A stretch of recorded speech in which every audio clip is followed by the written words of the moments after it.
Asaf, thank you for being here with me today. It's really a pleasure to host you. How are you doing? I'm great. I'm great. Thank you for having me, Dana. Wonderful, wonderful. Asaf, you're the co-founder and the chief operating officer of Addressable. I'm really interested to learn more. What is Addressable? What do you guys do? So what we do at Addressable is we help companies acquire users. And the biggest challenge with acquiring users in Web3 or crypto is that everybody are anonymous. So it's very difficult for companies like wallets, exchanges, Web3 games to know who are their audiences, learn more about them, and reach out to them. And the way we solve that at Addressable is we build a huge database that connects wallet owners from the blockchain with who they are behind that, with social handles and other behavioral profiles. So for the first time, companies can learn more about their target audiences and target them, in our case, using advertisements on Twitter, Reddit, and on top crypto websites like CoinMarketCap, CoinGecko, CoinDesk, and more of that. I see.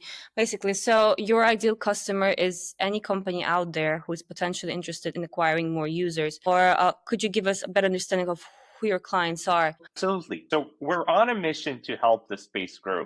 And the usual partners we work with are companies that are B2C and are looking to drive wallet owners from the blockchain. It can be exchanges that are looking for traders to come and trade on their platform. It can be blockchains that are looking for both retail traders and developers and users to be using their blockchains. It could be Web3 games or gambling companies that are looking for gamers that understand blockchain and crypto to come and use them. But all of them are struggling to understand who's in crypto, who would understand how to connect the wallet, who would understand how to make crypto investments. In our tech help these companies identify these users and reach out to them. So these are the typical partners that we're working with. I see. I've seen a couple of your demos with your team, and I really understand that you're able to merge that Web 2 and Web 3 kind of information, and this is correct. Correct me if I'm wrong.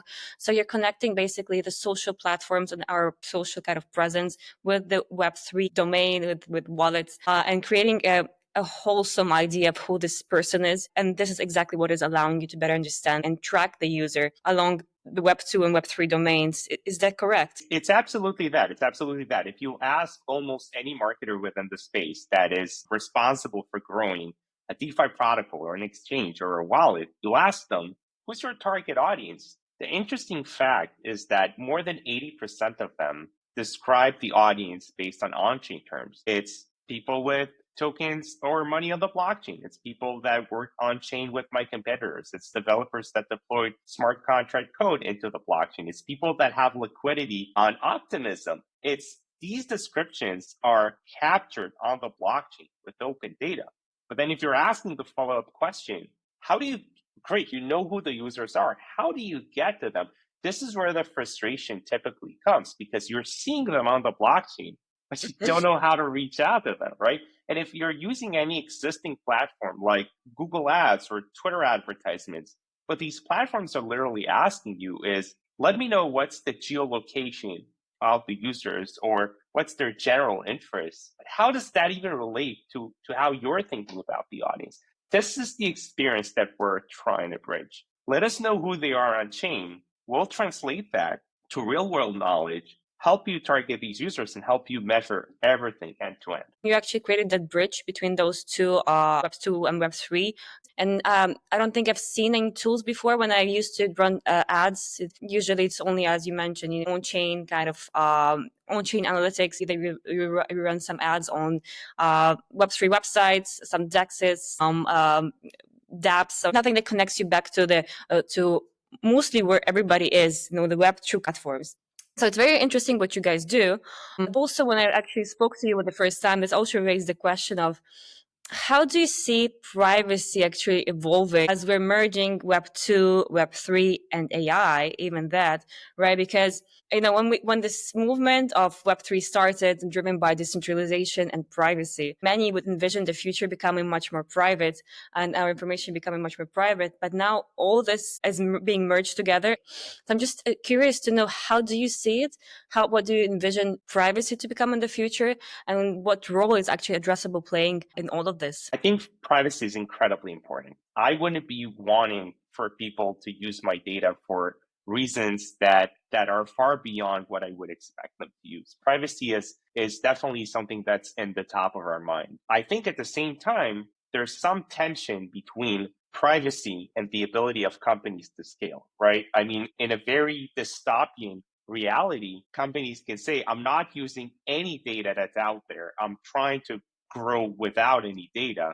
But what will happen is that a lot of these companies will struggle to grow effectively, right? Because you need data to be able to direct your efforts. At Addressable, what we're trying to do is we're trying to collect data that will help companies in the space grow, will help lead them to the right places, to the right users, to the right countries, to the things that demonstrate the best performance and gain visibility for that without jeopardizing learning who exactly is behind this wallet.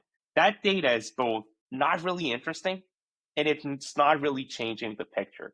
And you've seen the platforms, but for other people that haven't seen it, if you go on the platform, you build an audience for targeting, you get an understanding of where they're coming from globally. So you'll know which geos to target. You know where they're converting, whether that's mainly Google or mainly Twitter. You know who they're following on social media. But there's not a single point on the platform that is telling you who's behind Wag Wallet. It's not ethical.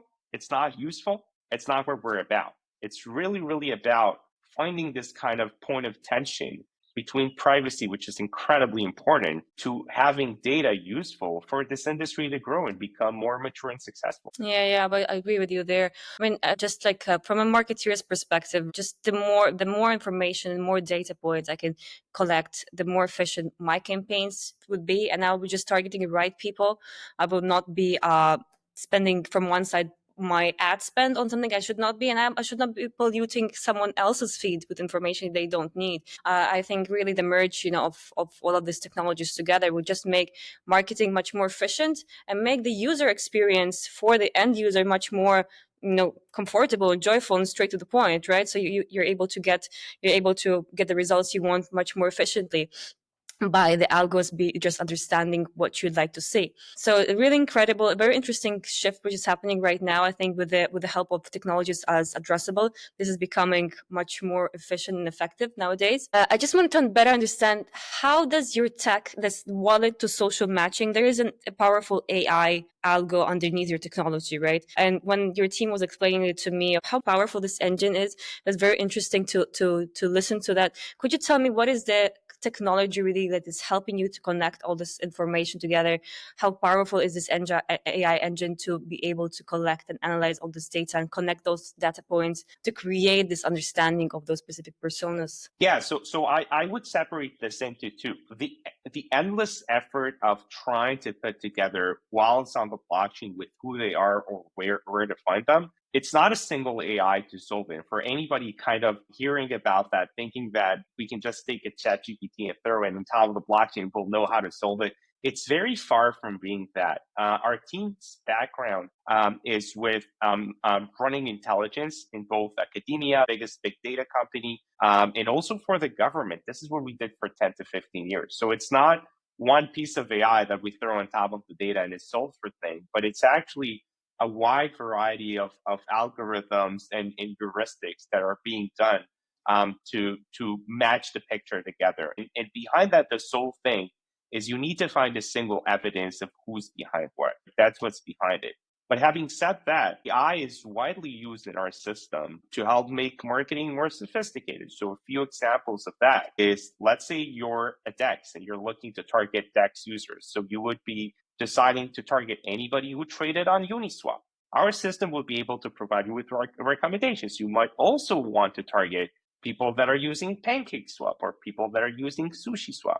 So this is one use of AI. Another use of AI is, as you're running a campaign for targeting users, a lot of what we're learning is sometimes the users you had in mind are not all reacting in the same way to your campaign. Some of them are reacting better to it.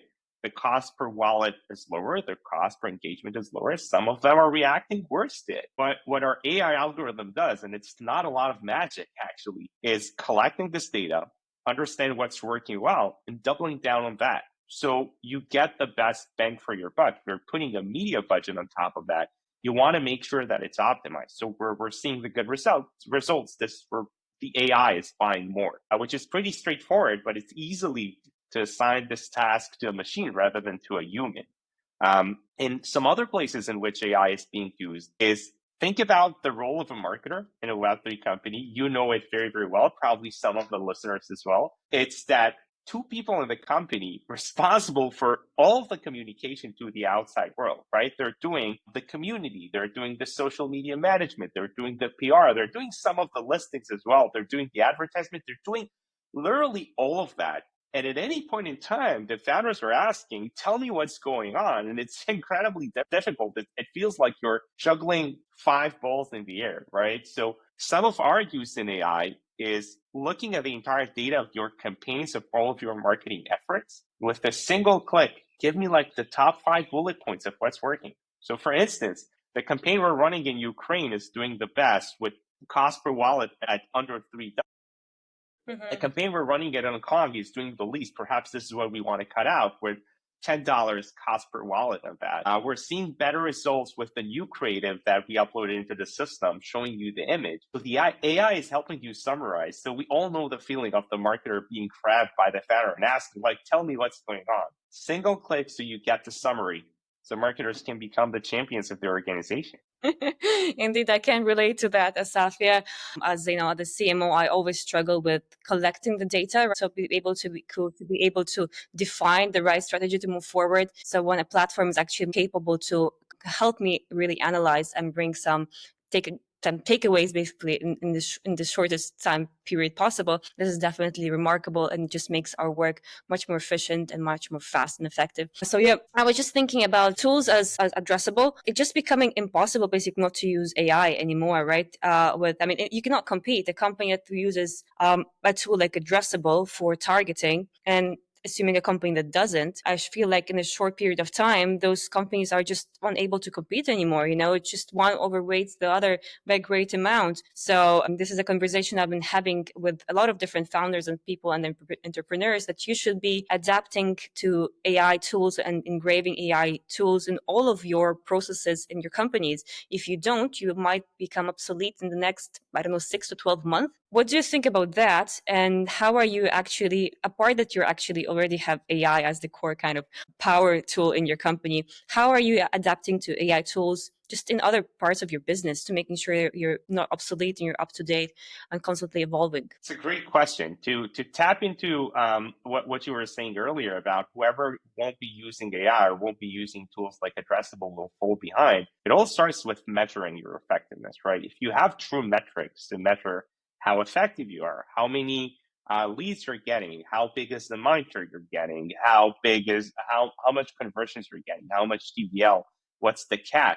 Unless you're using that, you won't realize you're falling behind. I think that's the hot take from this. That's the problem with this space. It's not necessarily people are not using the most advanced tools, but they're not using the right metrics to understand if they're winning or not, right? There's a lot of effort that we're putting on metrics like cost per wallet and about surfacing metrics. So even if you're not advertising, at least understand if you're doing well or how much better you can do, right?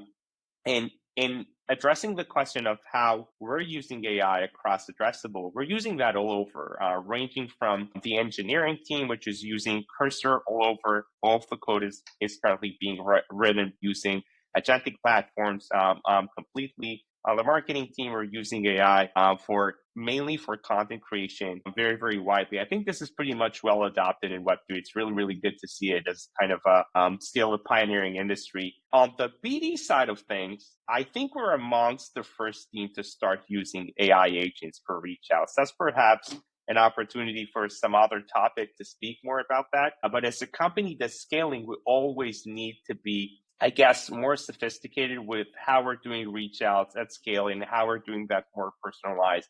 We definitely started using more of that. In the product, I think in the product, what we're trying to do is we're trying to take things that are working for us and that we're seeing with new trends for AI and making them accessible for marketers that are running advertisers or that are trying to measure how successful are their marketing efforts. Yeah, I think this is exactly what an evolving modern company should be doing right now, making sure AI is just is present in all all departments, all focus areas, because this is why I started this podcast, because I realized that people are not aware how to integrate AI into different areas of their business. And this is why we're falling behind, because people understand that we should be using AI in all possible areas, but because of the incredible amount of tools also, right? And incredible amount of development happening, people are just, they're unable to keep track of what's really working, what's out there. So it's always great to know that some companies are actually taking the route already. It's good to hear. People can take a lot of insight from what you just said of how it can be integrated in different areas. And just wanted to take back a step back and talk about yourself. You already been doing Addressable for the past 3 years. You founded it in 2022, if I'm correct. Yeah. You and your co-founders have created a great company. So maybe you can give some alpha in terms of what are the things that help you along the way to grow Addressable to become this powerful company and still growing and still evolving. Some things that founders nowadays in the Web3 space are having difficulty with. What are some insights or some takeaways you could actually tell to founders who are growing their businesses right now and just need some guidance? That's a great question. And I'm actually using mainly my Twitter to write all kind of notes whenever I'm having them about being an entrepreneur with everything that I'm learning. And every day is a new journey. I think what it boils down ultimately is if you're very passionate about crypto and you chose crypto to be your market, that's a constant. That's not going to change. But what you make it change about is the team you're running with. I think after the market selection, team is probably the most important thing. And we have a team that's amazing and that I'm very, very proud of. Starting with my two co-founders and looking at the entire scaling team. I think that's definitely the recipe for success. And the other thing is this is something that is working for us, but I'm really trying to preach that to the industry is use data. Try to think about what are your North Star metric? What would success look like for you? And let that lead you. I see a lot of founders in the space that are leaving data for kind of a later stage. Let's first try to do discovery, try to find product market fit, rely a lot on our emotion. And later on, when we're scaling, let's start using the data. But I think that it's a lot of time too late. I mean, all of us are very emotional about our businesses, right? It's a company that you started. You feel very, very emotional about that. But unless you're looking at the data and analyzing it, it becomes very, very easy to kind of be detached from reality, right? Or even week by week, not realize if you're making the tiny steps that you need towards where you want to be. And I think that's definitely one thing that a lot of founders in Web3 need to look at differently. If I can give like this single advice to Web3 founders, aside from build a great team, believe in what you're doing, and everything that everybody else are saying, my unique statement would be think about what is success to you, how you measure that in a very, very small dashboard, like 3 widgets on a dashboard that you can look at weekly, and look at that weekly. Make sure that you're on track to hitting what you truly care about. And if people are telling you that it's difficult to get the data and we're not sure how to measure that, great, it might be valid. Don't give up on that. Make sure that you have the dashboard. Make sure that you're on track. Celebrate small wins. Grow the line until you're getting to what success is for you. Yeah, that is definitely a great point, Asaf. I would agree with this, like 1,000%. Unfortunately, I'm seeing also a lot of founders. They keep on creating technology. They don't test it. They put it out in the market. They don't look at the data. That this data-driven approach is not the norm. Coming from a Web2 background, moving to Web3, that was more popular, right? Everything was very data-focused, and I would greatly agree that this is the right approach that should be taken. And this is what I try to implement with all of my clients. Just look at the data, let's analyze more, and then we take more decisions upon those analysis. I'm just trying to also think about a couple of things I heard from founders when I was a token right now in Dubai, and I felt that there's a huge concern about everybody needs more users, right? Everybody is in incredible need of more users. There's a limited amount of people in the Web3 space. The onboarding in the Web3 is very difficult, and people are just fighting for the same users. And I just wanted to ask you, what do you think are the best user acquisition kind of strategies right now? What is working? What is not working? And how can we actually get more users from the Web2 finally into Web3? How can we make this onboarding process much more efficient and better to grow this industry? So I think it all starts with what's the the growth metrics and what are you optimizing for? The way that I currently view the metrics for success is if you're maximizing for attention, you still don't have a product. It's mainly about getting people with the hype. Optimize for mind share. You can find that on Kaito. I think they're doing amazing work on that. If you're optimizing for engagement, I want to get people on my website. I want to get them logging in. I want to get them to check out. I want them to move from crypto Twitter to my website to something that's closer to a buy. I would look at cost per wallet, which is coined by us, and you can find that it's not a commercial term. It's really a global metric everybody can use to measure your marketing effort. If you're looking at deep down attribution for conversions, you're already a company that has a lot of on-chain conversions. You can look at cost per value, CPV. Coinbase, I think they're doing some amazing work as well. Start with the metrics. Once you have a metric set and you get it, just try different things. See what's optimizing the metric. I think that the more people will be doing that, the less they try to copy what others are doing. Oh, everybody's doing KOLs, everybody's doing community. So we probably need to do that as well. But if we never measure that, how will you even know that you're hitting your goals, right? If you want to get users, test yourself on what's driving you users, right?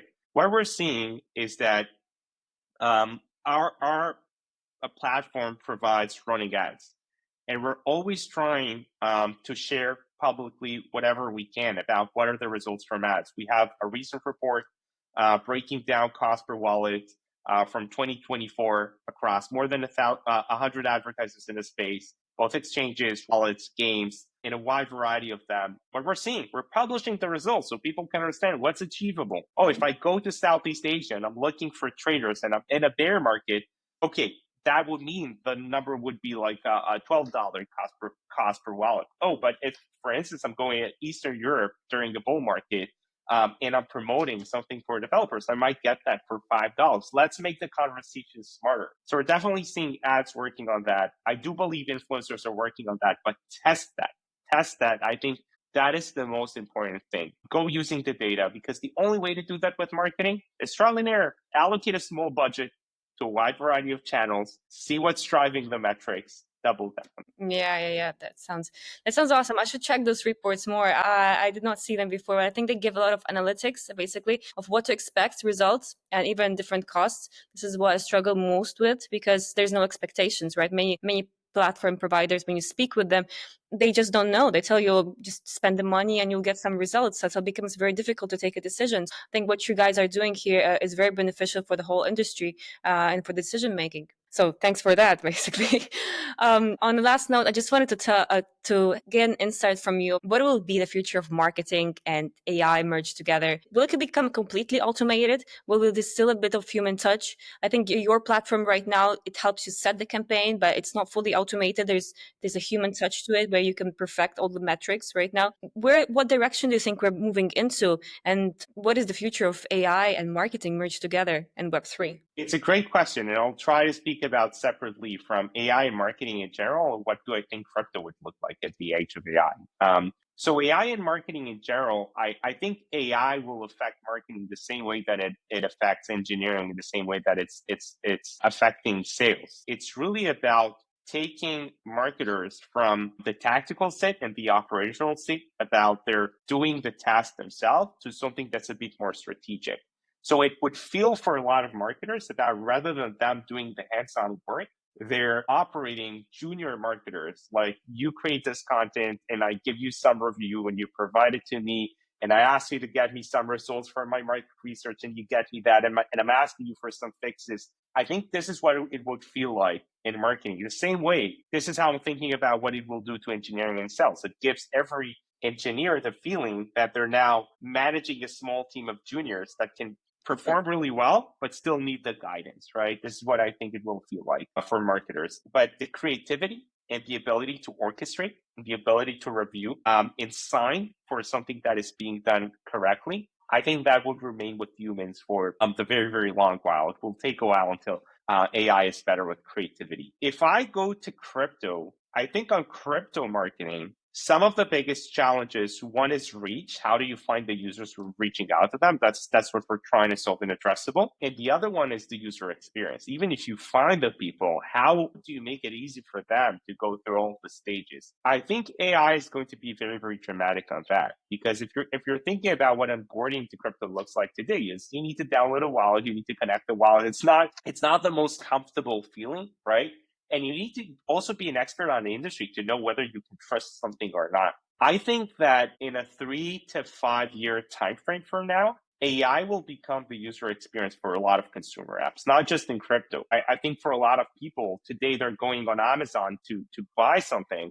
3 years, they'll be asking AI, like, I need a new TV that's big and kind of a bit better than, and AI will say, "Is this what you want me to buy for you?" And you say yes. Or our children are coming over with a friend that has some food allergy. What you want me to order for them? I want pizza, and the AI will already find that, right? I think crypto will head in the same direction. I think that it will go in the back as an infrastructure, and with most people, some of their money will lie on blockchains, and they will ask it typical financial questions like, find me a good opportunity for yield if I want to buy a house in 5 years from now. Or they will ask it for, I want to get married in 1 year and I need to save money for that. What's the best opportunity for that? The AI will make some proposals. And as soon as you're saying option number 2 sounds great, they would go ahead in the background and they will operate the crypto side of things. So I think that's going to be revolutionary. And in the meantime, crypto marketers have a lot of opportunities of getting crypto adoption, building the trust and building everything behind that and getting users to embrace so we can build the infrastructure correctly. Yeah. This is a great point. Just the other day, I was looking at our product, and I was looking, oh my God, I wish there's just an AI agent who would come and basically and serve me, right? I'm opening this mobile app. I just want to do a crypto transaction. Unfortunately, we've been built an industry which is so complex for most of the people. If it's 16 years past Bitcoin, 8% adoption rate of crypto. We've gone wrong somewhere. And I'm just looking at AI agent as actually becoming, our savior at this point, where they just hide the technology which is on the back end, and they become their UX, basically their interface, which people can just collaborate with and talk with. And this is how they can actually get on board into Web3 space. So great to hear that you actually think similarly. So hopefully this is how our technology and our industry develops. On the last note, maybe some final thoughts about addressable benefit that users can actually attain by working with your company and type of results that they can get. And specific problems that can be solved right now that any other founder out there who's trying to basically spend this budget, don't have right data, or you don't have a clear ROI, you're not getting the right results. So a founder who's sitting there and facing all the issues, what can you tell them about Addressable and how it can actually save those issues for them? I think that if as a founder in crypto, one of your top 3 problems is you need users because you want to raise money. You're launching a token, you want to get it adopted. You're going towards a listing in an exchange. You want to have more people trying your product so you can learn and build from that. And you're struggling with doing that. And at the same time, the opportunities you're looking for how to do that, you feel they're very blank on the data. You don't really understand what they're contributing. You're already doing PR, you're doing KOLs, or maybe you haven't done anything, but you're really kind of a data-driven person.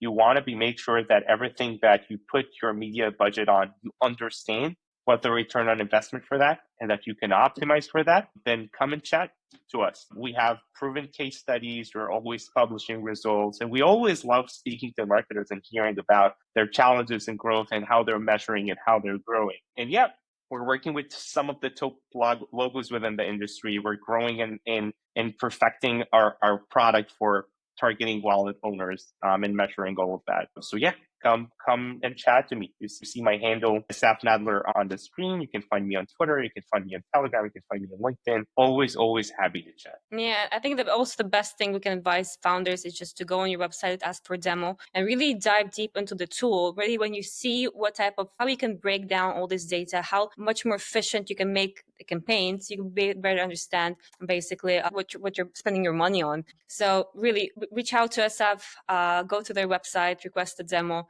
and have a look at what this incredible team has been able to build. Asaf, I thank you for your time. It was really lovely chatting with you today. A lot of incredible alpha about your product, about the industry, about what's coming in the future. So I really appreciate you taking the time today, and thank you so much for this lovely chat. Thank you so much, Dana.